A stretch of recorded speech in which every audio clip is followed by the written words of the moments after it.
మాజీ ఎంపీ భరత్ సవాల్కి MLA Adireddy Vasu counter ఇచ్చారు. నీ పబ్లిసిటీలోకి దేవుణ్ణి ఎందుకు లాగుతున్నావు అని ఆదిరెడ్డి వాసు అడుగుతున్నారు. 5 ఏళ్లుగా నా మీద తప్పుడు కేసులు పెట్టారు, అలాగని ప్రమాణం చెయ్యమని నేను ఎప్పుడైనా అడిగానా అని అన్నారు. నేను నమ్మేది ప్రజల్ని, వాళ్లే న్యాయ నిర్ణేతలు అంటున్నారు ఆదిరెడ్డి వాసు. అసలు దేవుణ్ణి ఎందుకు లాగాలి? నీ పబ్లిసిటీకి దేవుణ్ణి ఎందుకు లాగుతావు?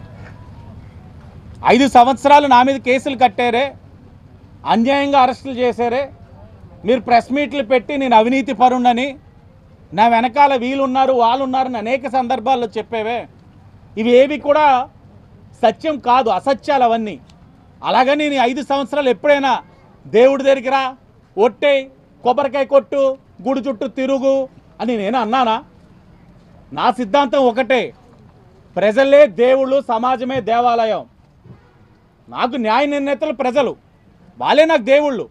వాళ్ళ దగ్గర నేను ఏదైనా చెప్పాలంటే చెప్పుకుంటాను. అది మానేసి గుడికి రా ఒట్టేస్తా అంటే ఖాళీగా ఉన్నావని నువ్వు నన్ను కూడా అలా రమ్మంటావా? మీరు చేసిన రొట్ట అంతా ఇంత కాదు రాజమండ్రిలో, అవన్నీ సరిచేయాలి. ప్రజలు బాధ్యత ఇచ్చారు, వర్షం కూడా లెక్క చేయకుండా తిరుగుతూ ఉన్నాం. ఇవన్నీ మేము చేయాల్సిన పనులు. అవి మమ్మల్ని చేయనివ్వకుండా ఒట్టేస్తాను రమ్మని ఇది విధానం కాదు.